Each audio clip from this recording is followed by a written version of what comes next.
hasiko gara, ezta? Eskerrik asko etortzeagatik. Muchas gracias por venir y vamos a comenzar. Antes de dar la palabra a Cristina Fallarás, bueno, sabéis que esto está organizado por Lunes Libres y tiene el objetivo de las reivindicaciones que tenemos para este 2024. Nosotros con un viejo lema que hace muchos años que también lo hemos utilizado con él, que es los derechos para todas. Y además los marcamos en un entenderse que tiene que dar a la necesidad que todas las mujeres se sientan como que además recoge también todas aquellas causas que nos ayudan a una transformación social, ¿no? Previo queríamos decir algo que es, cómo no, condenamos los insultos machistas que hoy ha recibido la presidenta del Gobierno, María Chivite, los condenaríamos en cualquier persona, en cualquier mujer, pero en este caso también por lo que representa, que esté en estos momentos en la política o antes, es decir, esto es también viejo, hacía tiempo que probablemente no los oíamos y vuelven a aparecer este tipo de actuaciones, vengan de donde vengan, nos da igual si vienen de agricultores o vienen de profesores de la pública. O sea, los insultos machistas es lo que hace también que muchas mujeres se sientan incómodas, inseguras y que piensen que ese no es su espacio, el de la política. Así que toda nuestra condena por delante. Cuando decíamos lo de todos los derechos para todas, incluimos el tema de plantear que el cuidado de las personas, el cuidado de la naturaleza, el cuidado de la vida, tiene que estar en el centro de nuestras preocupaciones, de nuestras actuaciones, también reconocido, valorado y pagado. Acabar con ese famoso modelo que hace que muchísimas mujeres, aún trabajando, sean muy pobres. Realmente los salarios, y especialmente los que tienen que ver con el mundo del cuidado, son bastante, digamos, ridículos. Este es el lema que ha elegido el Movimiento Feminista de Euskadi para este 8 de marzo y nosotras, como somos parte de él, pues lo incorporamos en nuestra consigna también y esperamos veros a todas, a todos, a todes en la manifestación el día 8 a las 7 de la tarde en Antoniuti. Pero también en nuestra reivindicación de esos derechos incorporamos ni un paso atrás en los derechos ya adquiridos, es muy importante, y aquí vamos a copiar algo del Instituto Navarro por la Igualdad, que nos ha gustado mucho el lema, porque estamos en esa montaña que realmente sube y ha subido mucho en la conquista de derechos, gracias a todo el trabajo que ha realizado el movimiento feminista, que ha sido capaz de hacer ese famoso mainstreaming, esa famosa transversalidad, de incorporarse en todos los lugares y espacios. Hoy no hay sitio donde la perspectiva de género no esté, otra cosa es que se haga mal, etcétera, y que haya mucha gente intentando quitarla, pero está allá donde miremos, ¿no? Bueno, eso es verdad, ese ascenso lo hemos hecho, pero es verdad que también hay parte de la montaña que sigue para arriba y que todavía no hemos llegado, y que ahí tenemos todas las brechas, y da igual, salariales, las brechas del techo de cristal, como os decía, el suelo pegajoso, la violencia machista especialmente, y no solo la violencia sexual, todas las violencias. De hecho, nosotras, os lo adelantamos, este año fundamentalmente nos vamos a dedicar al tema de la violencia institucional y la violencia vicaria, por ser hoy las menos conocidas o menos trabajadas. La violencia sexual, afortunadamente, ya está en el candelero, no en el candelero feminista, sino en el candelero social y político.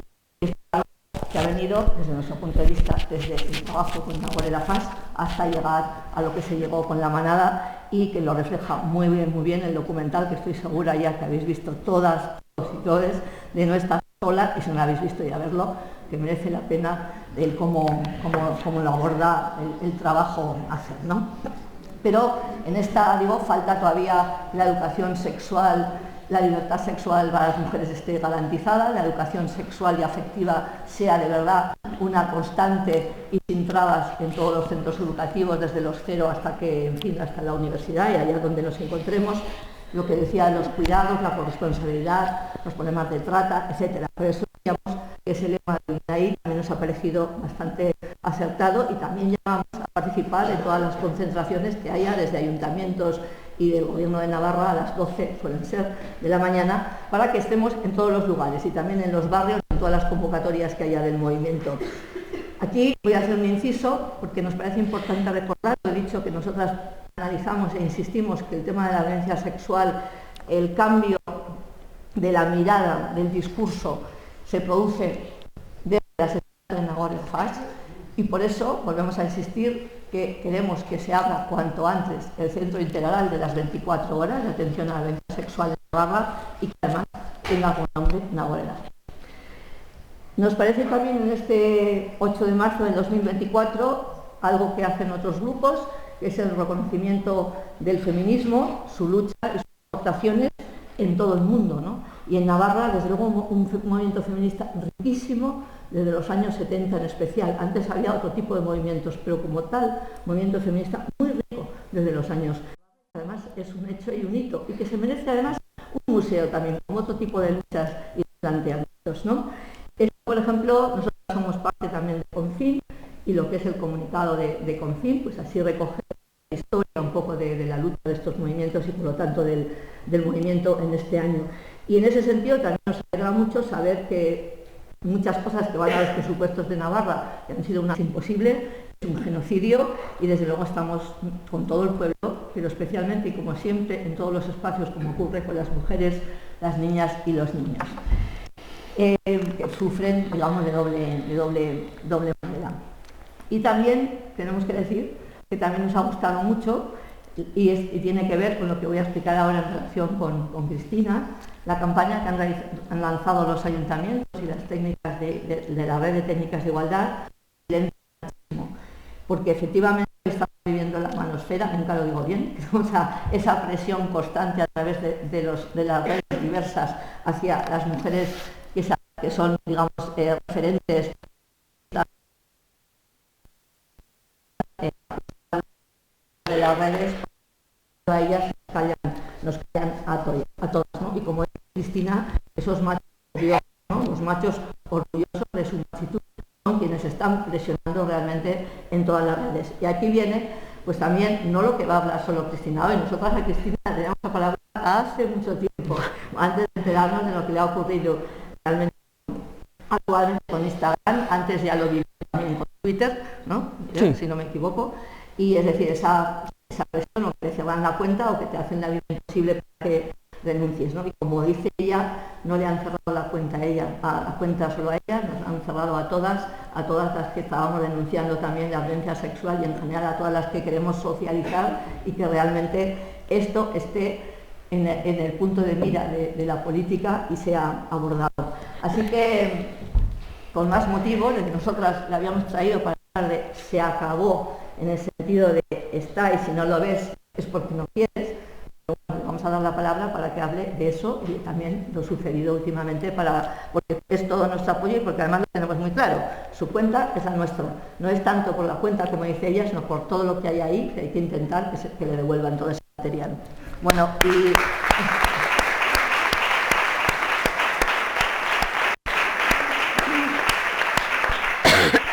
a Cristina ni os la voy a presentar, porque os la he traído tantas veces que creo que la conocéis toda la sala que estáis aquí. No pierdo ni un segundo más con ella. Gracias, Tere.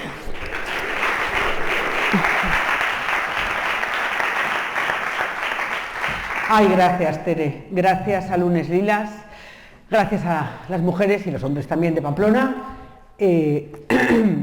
Yo vengo aquí dentro de los actos del 8M, compañeras. Hay que salir a la calle. Hay que salir a la calle, dejadme decir, luego ya cuento lo mío. Hay que salir a la calle.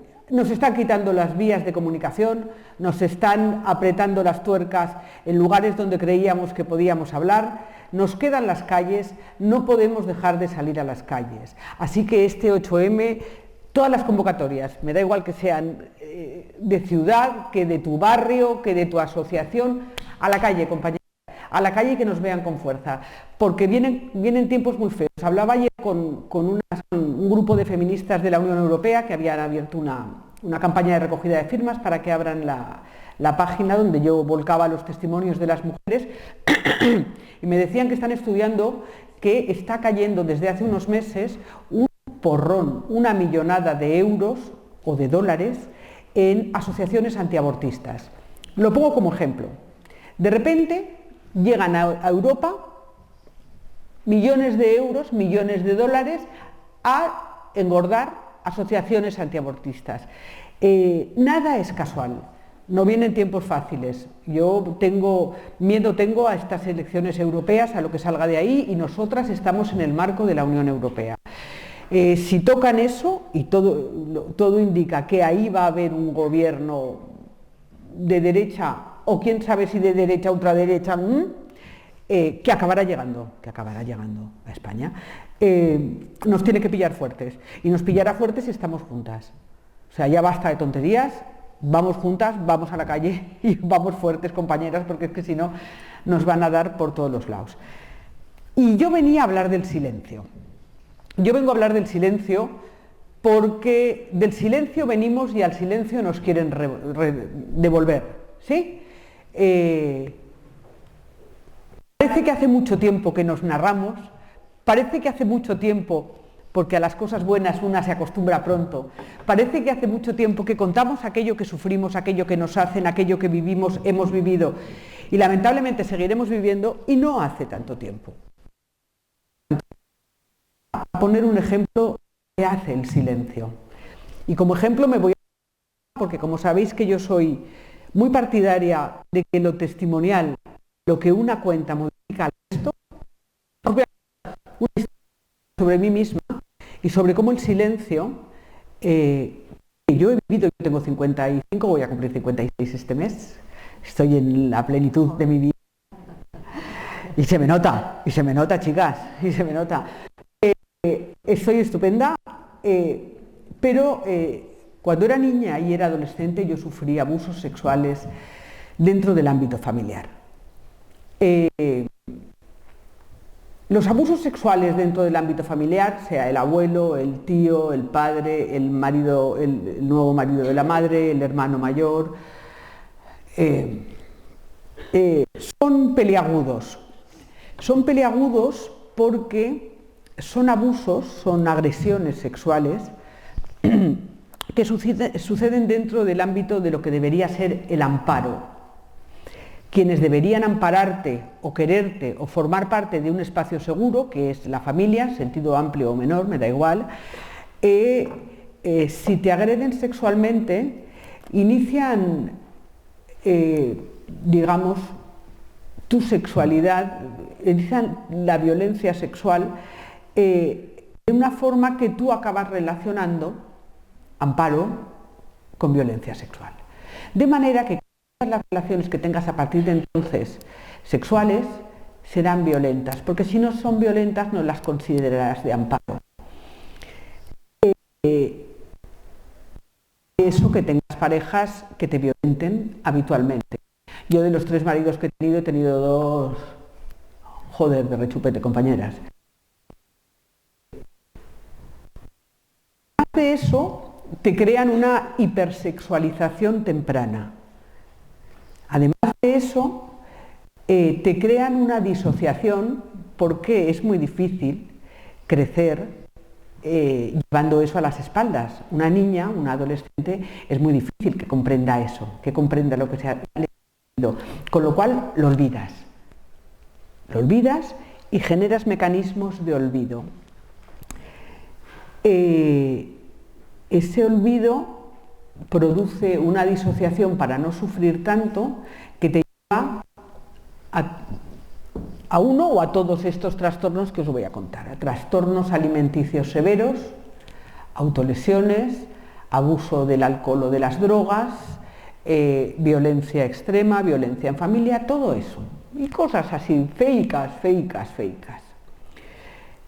Esto empezó en mi infancia y durante mi adolescencia y mi tiempo de universidad sufrí varias violaciones porque esto sucede así. Todo esto en silencio y sin saber qué me estaba pasando. Hasta que un día un hecho que ocurrió dentro de mi trabajo modificó mi condición económica hasta el punto de deteriorarla seriamente. Un día hay alguna cosa que ya he contado en Pamplona, pero si me la habéis oído no importa nada porque está bien volver a contarla. Un día, cuando yo era jefa de redacción del diario El Mundo, y no era fácil llegar a jefa de redacción de un diario, estoy hablando de finales de los años 90 del siglo pasado, yo estaba a las 2 de la mañana en mi cama durmiendo, porque era jefa de redacción y tenía que trabajar muy pronto a la mañana siguiente. Y entonces, ¡cling!, me llegó un mensaje al teléfono de empresa, es decir, al teléfono que me había puesto El Mundo. ¡Ostras! Y vi que era un mensaje de un altísimo cargo del gobierno de la Generalitat, que además era un altísimo cargo de su partido. Y pensé, cuidado, fallarás. Vas a demostrar que sabes. Yo tenía 20 y tantos. Vas a demostrar que sabes hacer esto, no tengas prisa, piensa primero, vas a llamar al director para que intervenga, porque claro, si a las 2 de la mañana te llega un mensaje de un alto cargo de un gobierno, solo pueden pasar dos cosas: que ha habido un atentado, entonces todavía había atentados de ETA, que había habido un atentado, que había habido una bomba, que había habido un gran incendio, o algo de ese calibre. Yo decidí por fin que yo era capaz de actuar y si me quedaba grande el asunto, llamar al director para que me echara una mano. Cuando abrí la foto, cuando abrí el mensaje que me llegaba, allí había una foto. La foto de un pene. Aquel cerdo me había mandado la foto de su polla.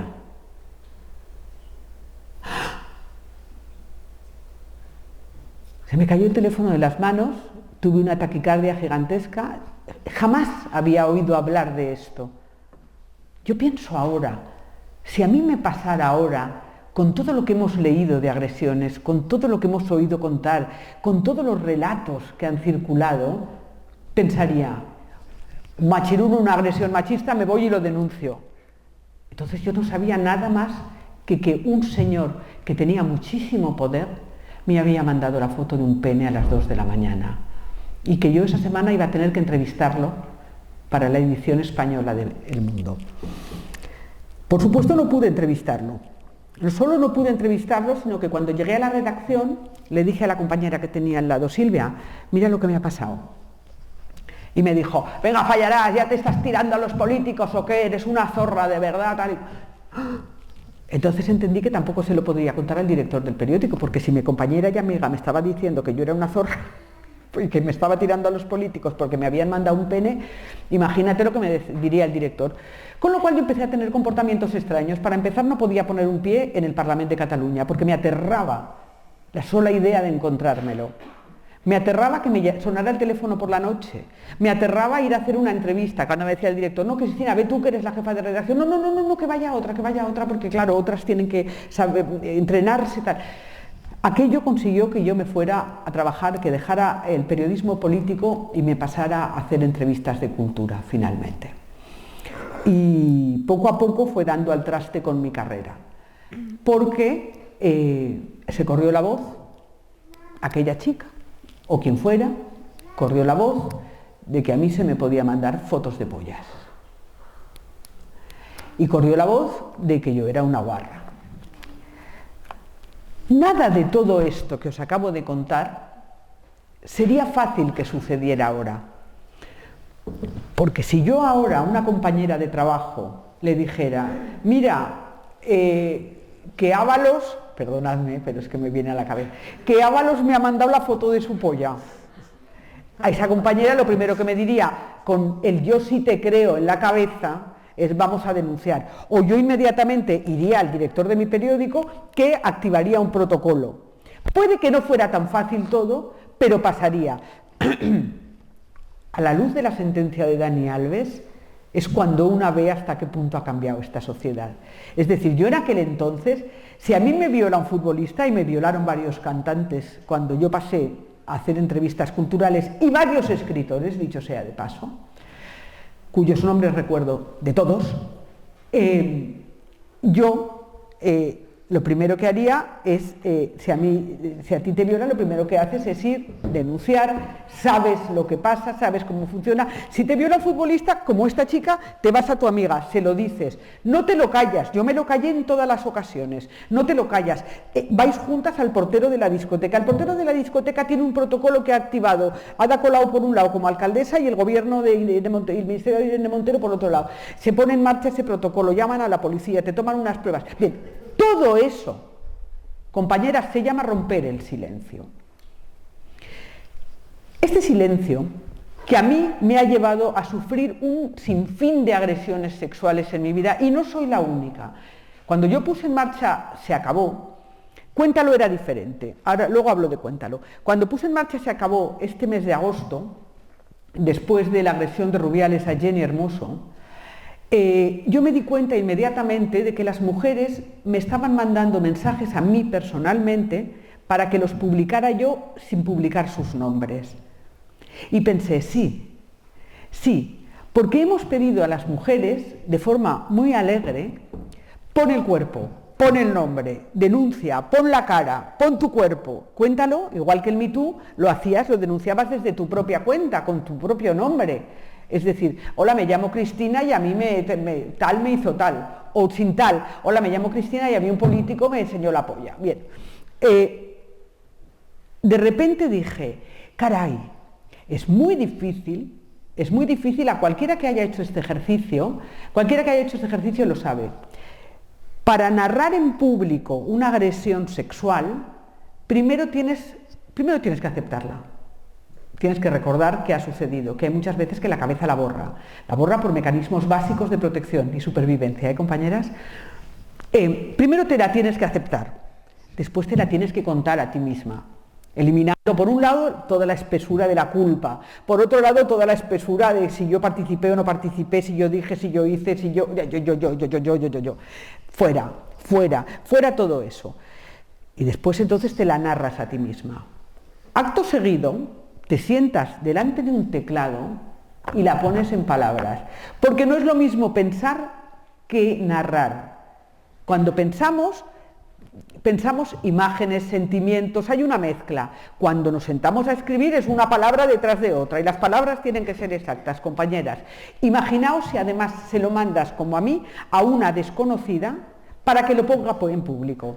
Hay mujeres que me decían, cuando lo vi publicado en tu red, casi me muero.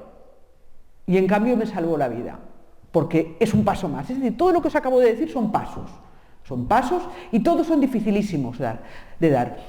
Y yo pensé, claro, es que estas mujeres vamos paso por paso. Es decir, si no quieren salir con su nombre, que narren primero lo que les ha sucedido. No tienen obligación de poner la cara y el cuerpo, ya llegará. Cuando me dicen, no, es que tú dices muchos casos pero no das los nombres, pues no me dan la gana. Diré los nombres cuando esté preparada para enfrentar lo que te viene cuando dices los nombres.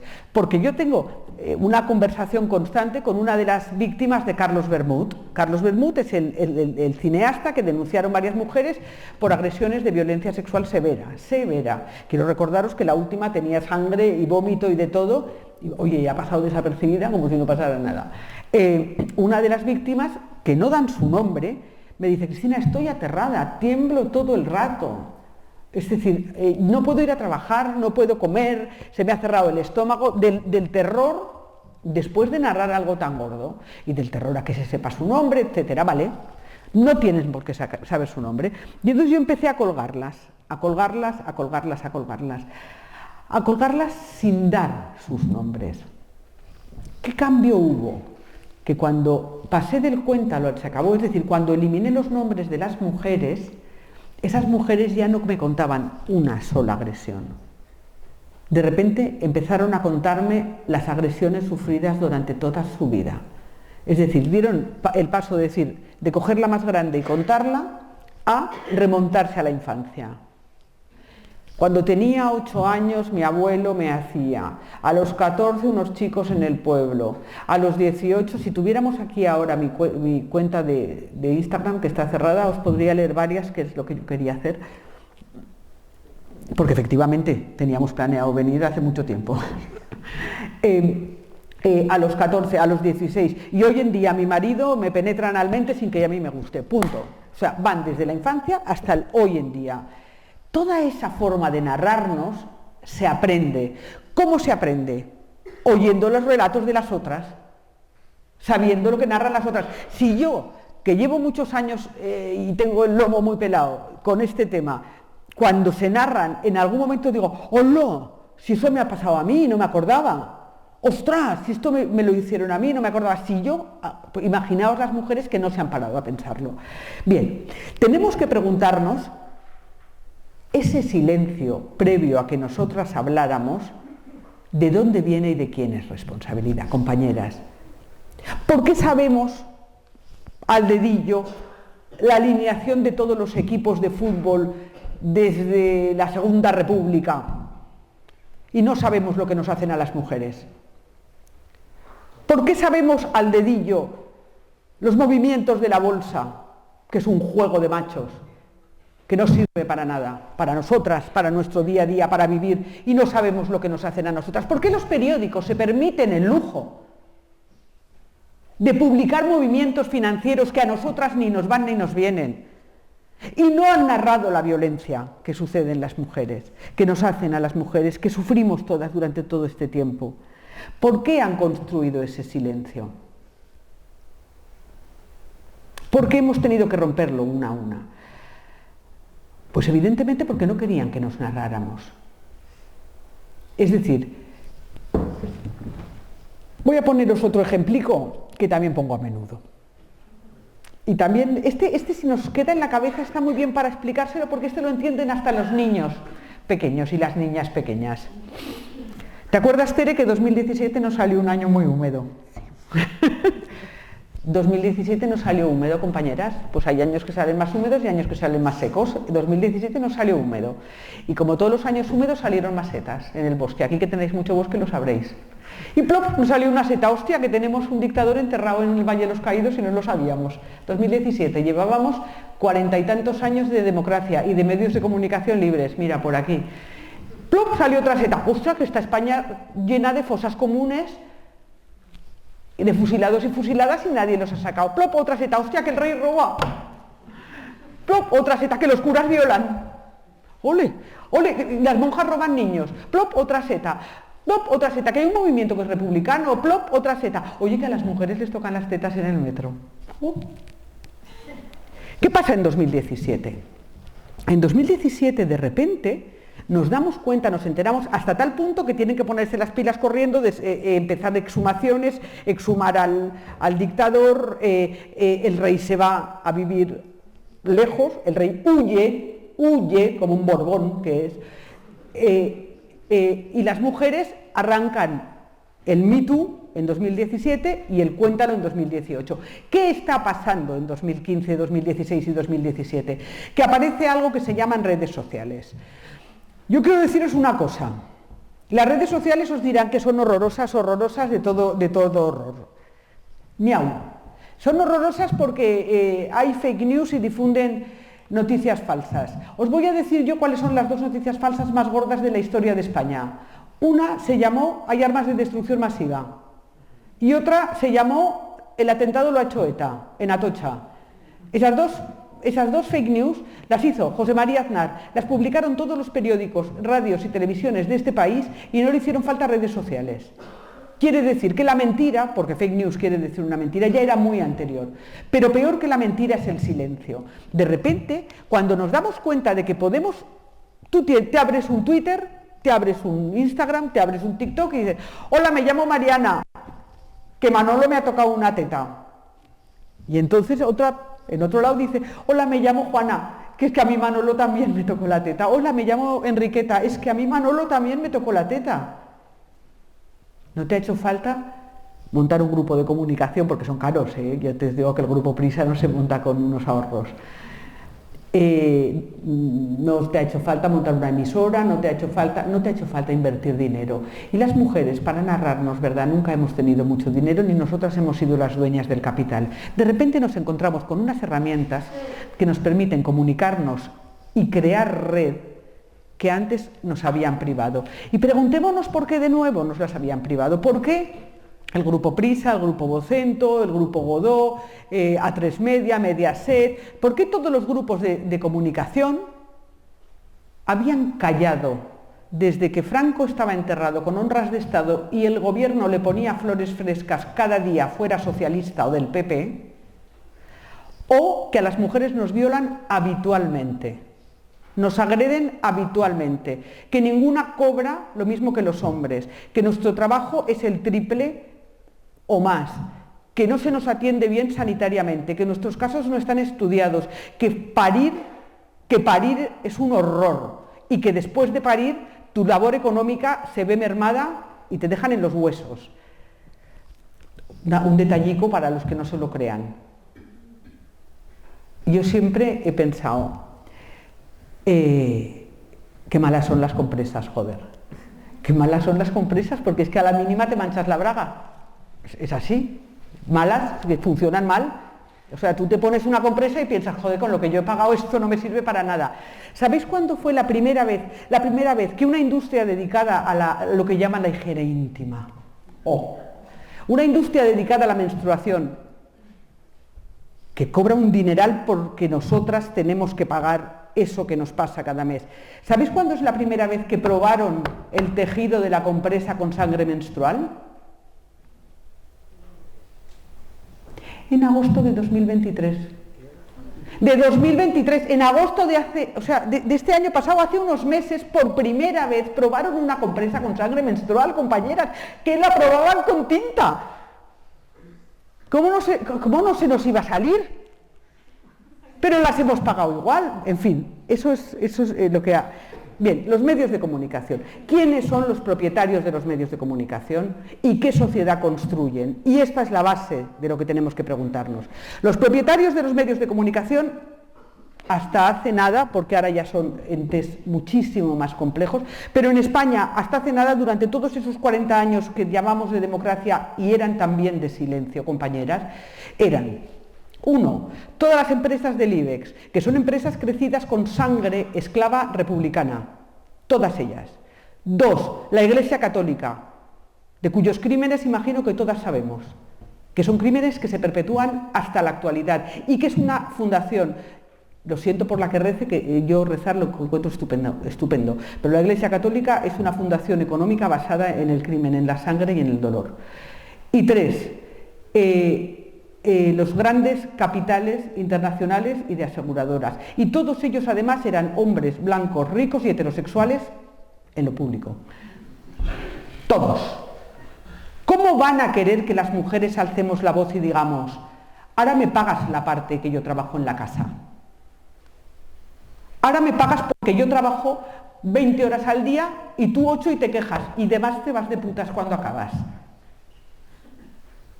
Porque no sabéis una cosa, es decir, yo pasé de jefa de cultura, que es un poco light, a jefa de redacción directamente, seguramente porque no podía pasar por jefatura de política. Porque en la política, cuando se nos llevaba algún político de viaje a los periodistas, estoy hablando de mi época, en los años 90 y 2000 también. Venga, que hay un viaje a Eslovaquia para ver no sé qué, con tal político de primerísima fila. Y a mí no me tocaba nunca. Yo decía al director, oye, ¿por qué no me toca a mí? Y un día vino el jefe de fotografía y me dijo, Cristina, ¿puedes dejar de parecer tonta? Que lo preguntas cada vez y cada vez nos reímos todos. No te llevan a ti de viaje porque ¿qué iban a hacer contigo por la noche? Y entonces caí y le pregunté a un amigo de los de cultura, que eran más cercanos, y me dijo, no sé, a mí de putas no me lleva, pero desde luego cuando nos llevan a comer la hamburguesa, las chicas son de las que van con tanga y desnudas de cintura para arriba. Digo, ¿te llevan a comer una hamburguesa con las señoras enseñando las tetas? Sí, estos los de cultura, los de política iban directo. Es decir, todas esas construcciones macho, ¿cómo iban a permitir que nosotras sencillamente entráramos y las pusiéramos en evidencia? Íbamos a poner en evidencia, como estamos haciendo, toda una construcción putrefacta de todo, absolutamente, de todo. Ahora parece que la gente se echa las manos a la cabeza porque Rafa Nadal se va a Arabia Saudí o donde se vaya, que es donde está el rey, donde acabarán todos. Se acabarán todos allí, porque las mujeres están todavía metidas en casa. Ahora parece que nos llama la atención. ¿Qué nos llama la atención? ¿Cómo no van a estar incómodos aquí? Si de repente estamos poniendo en evidencia lo que hacen y lo que han hecho con nosotras. Vale. Me podéis decir, bueno, sí, pero el gobierno de Zapatero aprobó la ley de violencia de género y la ley de memoria histórica. Y es verdad. Y es verdad. Bueno, pero la sociedad avanzaba mucho en memoria histórica, avanzaba mucho en violencia de género. Y yo os contestaré, sí, y la transición es un periodo de paz y es buenísima.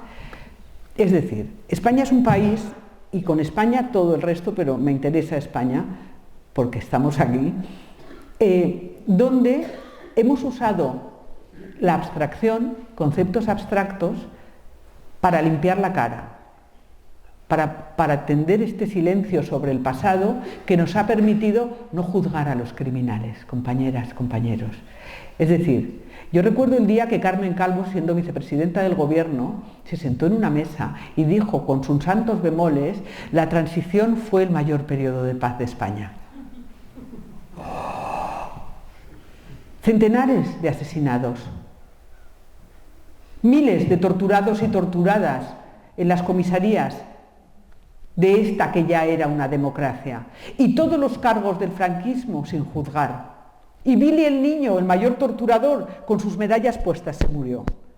La transición no fue la modélica transición, como dicen. Fue un periodo en el que se dejó de juzgar a los criminales, y así nos va, compañeras, y así nos va. Que poco grandes Vox para lo que es este país. Donde se dejó de juzgar a los criminales. Vale, igual que con la transición sucedió con la idea de la violencia de género. Tú puedes decir, vamos a invertir en violencia de género, estamos contra la violencia de género. Hay este año 63 asesinadas. Vale, pero ¿qué nos pasa? ¿Pero qué nos pasa? ¿Pero qué nos pasa? Porque si manejamos una abstracción llamada violencia de género y un recuento de asesinadas, entre medio quedamos millones de mujeres, y estoy hablando solo de España, cuyas violencias machistas, sexuales, de todo tipo, no están narradas.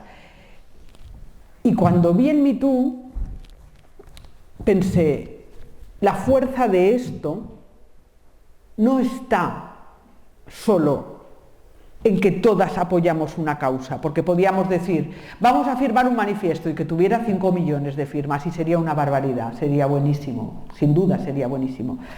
Pero pensé, no, la fuerza de esto está en el testimonio. Por eso la transición puede ser tildada de modélica, porque los torturados y las torturadas no han narrado uno a uno, una a una. A mí en la comisaría de Leganés me hicieron esto, esto, esto, y se llamaba Billy el niño. A mí en la comisaría de no sé cuántos de Donosti me hicieron esto, esto, esto, y se llamaba tal. A mí en la comisaría de tal. Si todos esos casos, y eran miles y miles, pudieran haber narrado, pero no tenían las maneras, ¿verdad? Porque los medios de comunicación no se lo permitieron. Y ahí está la responsabilidad de los medios de comunicación.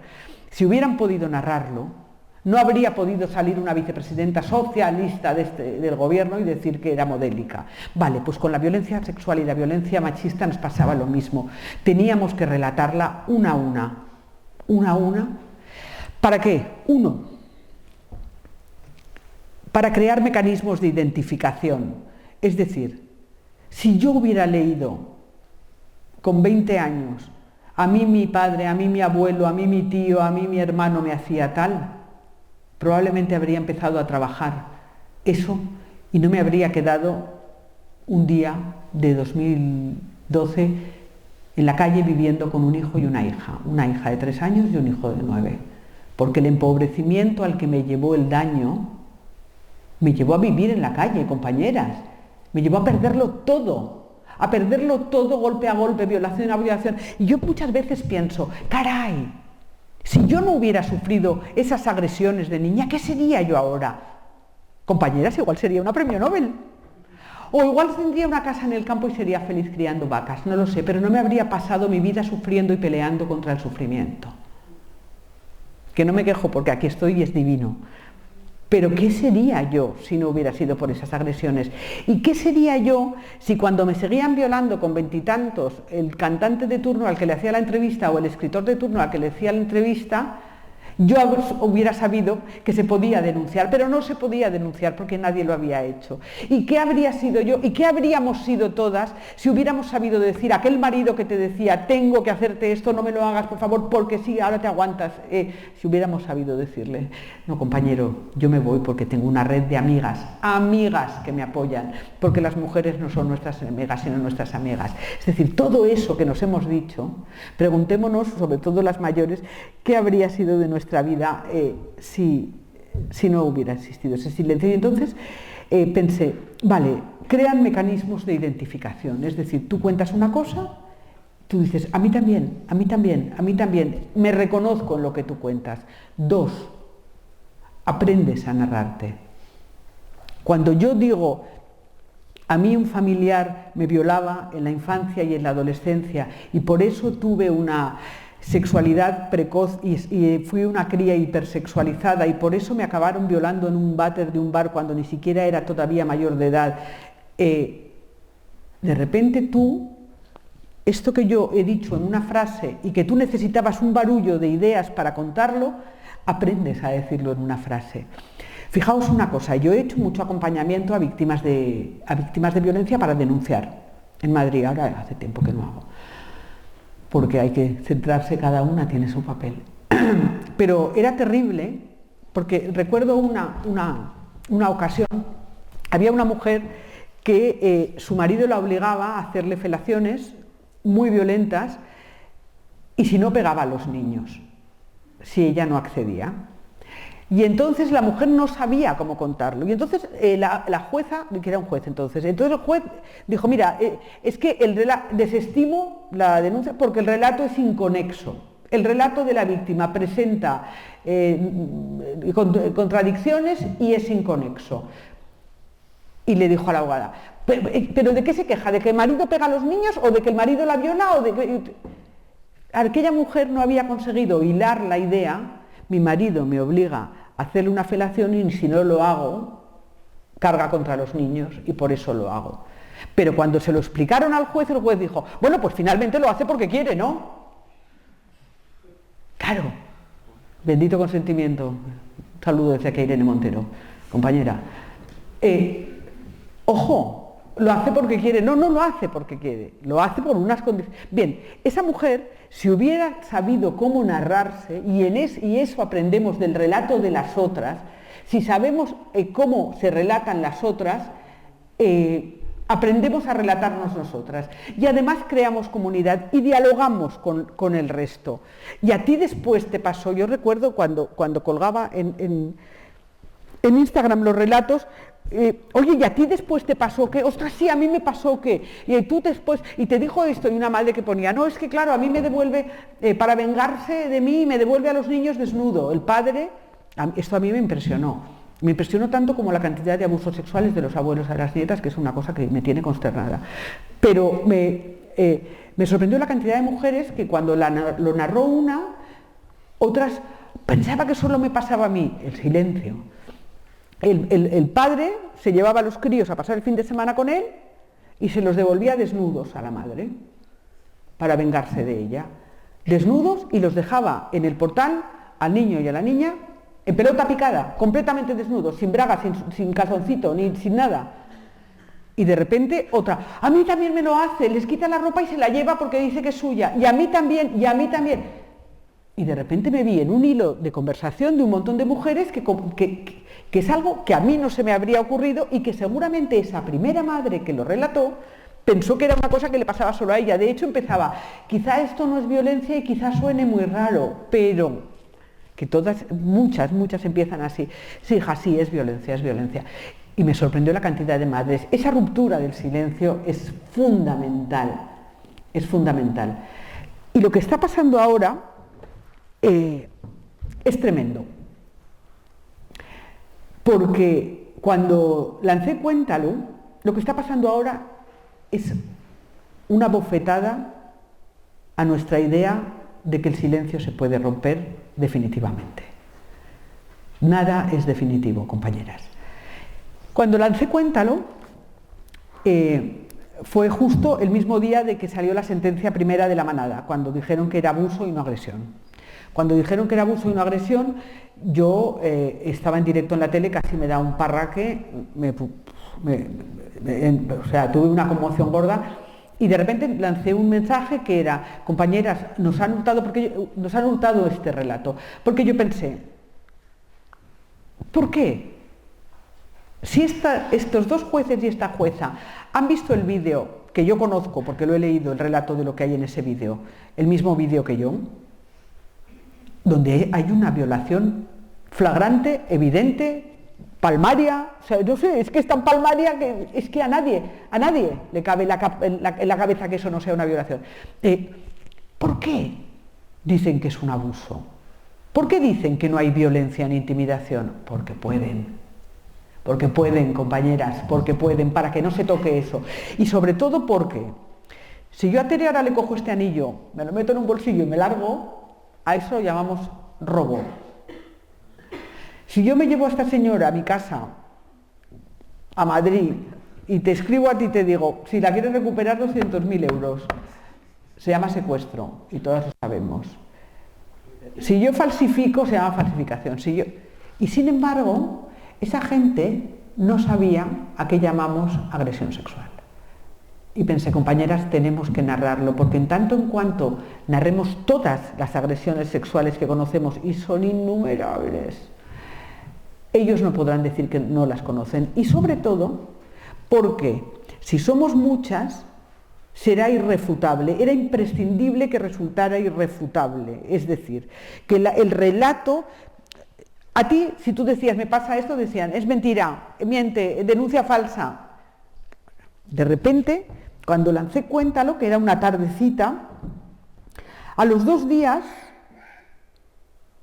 la respuesta era de 1.000 mujeres, lo cual era un triunfo tremendo. A los 5 días, de 10.000. A los 7 días, de 100.000, a los 10 días de 3 millones. 3 millones en 10 días. Son muchas mujeres y muchas ganas, compañeras, de contar lo que nos pasa, y mucha necesidad. Es decir, ahí quedaba en evidencia, primero, que no se lo habían contado a la policía. Segundo, que no lo habían ido a contar a un juzgado. Tercero, que tenían una necesidad brutal de contarla, que no es que escondiéramos, ay, yo me callo que me han hecho esto porque me da vergüencita, que sencillamente no lo contábamos porque no teníamos dónde, porque no nos habían dado las herramientas o porque nos las habían robado, no las habían hurtado. Bien, de repente esa barbaridad de mujeres narrando las violencias recibidas ponía en evidencia un sistema. Si queréis, mirad, esta es una web que montó el Supercomputacional de Barcelona con todos los relatos. Cada puntito que veis, ¿vale? Desde los gordos a los pequeñitos, cada puntito que veis es un relato de Cuéntalo, de los primeros días. Cuanto más rojo, más gordo el relato. Tengo 3 años, mi papá me dejó sola con un compañero de trabajo porque supuestamente era de confianza. Me hizo agarrar su amigo y darle besos. Lo callé siempre porque me daba vergüenza. Lo cuento yo porque mi mamá no tiene Twitter. Cuéntalo. Leer durante media hora tweets de Cuéntalo y ver que a ninguna le ha acosado un inmigrante. Increíble. Hace 5 meses estaba en la casa de un pibe. Cuando yo no tenía ropa interior decidí decir que no. 1, 2, 3, 4, muchas veces. No entendió, no escuchó o me ignoró, no paró. Hoy tengo la oportunidad de contarlo, pero muchas compañeras no. Es el momento. Cuéntalo. Las feministas no somos las violentas. Da igual, cada uno, con Cuéntalo, entiendo por qué mi mamá me protege mucho y se lo agradece. Da igual, cuando tenía 20 años, iba camino a casa en el bus, me quedé... Había millones, y hay millones.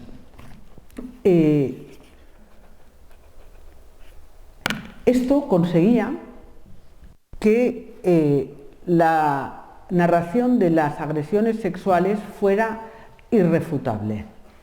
Es imprescindible que sea irrefutable, porque es una base de partida. ¿Cuál es el cambio que se está produciendo ahora? Que ya no les importa. Que ya no les importa. Ha habido un cambio tremendo cuando los violadores de la manada de Sanfermines entraron en la cárcel.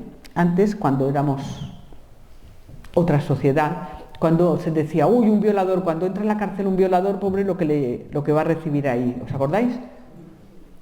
Cuando los violadores de la manada de San Fermín entraron en la cárcel, entraron como héroes. Se convirtieron en los referentes y se crearon incluso grupos de fans. En este momento, al violador, hay un sector de la población, lo que tenía llamado la manosfera, que ahora os explico lo que es, hay un sector de la población que sencillamente no los ve mal.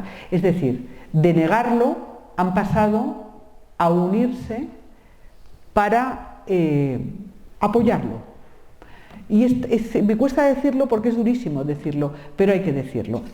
La manosfera, que es un fenómeno radicalmente nuevo, viene de man, hombre, y esfera. La esfera masculina dentro de Internet, dentro de todo lo que es Internet. La web que veis y la deep web, todo. Bien, son todas las organizaciones de machos que llaman a violentar, violar, agredir o matar a las mujeres. Son millones. Esto empieza a estudiarse porque era impensable, se ha desbordado. Ríete de forocoches, hola forocoches, ríete de forocoches, es decir, ahora ya no es que te insulten, ya no es que... Yo recuerdo, a mí me hicieron un vídeo de una peli porno con mi cuerpo y mi cara. Eso lo hicieron mal porque todavía estaba como en pruebas esto que ahora pueden hacer bien. Eso va a ir a lo bestia, va a ir a más. Pero es que esta gente está dando en Internet instrucciones sobre cómo pegar a una mujer sin dejar rastro, sobre cómo violar a una mujer sin dejar rastro, sobre cómo someter químicamente a una mujer para violarla. Dan dónde puedes comprar los compuestos para echarles en la bebida. Es una barbaridad. Y no solo eso, sino que están estudiando en Estados Unidos, que son los hombres que están cometiendo, sobre todo los de los incels. Los incels son un grupo dificilísimo, durísimo, y ahora os explico lo que son los que están cometiendo grandes atentados. Los grandes atentados que se cometen en este momento en Estados Unidos no están cometidos ni por islamistas enloquecidos, ni por loquitos de otras religiones, ni nada de eso. Están cometidos por hombres blancos heterosexuales que sienten dañada su masculinidad y que cometen asesinatos indiscriminados. Este cambio es sencillamente, les es muy difícil de asumir.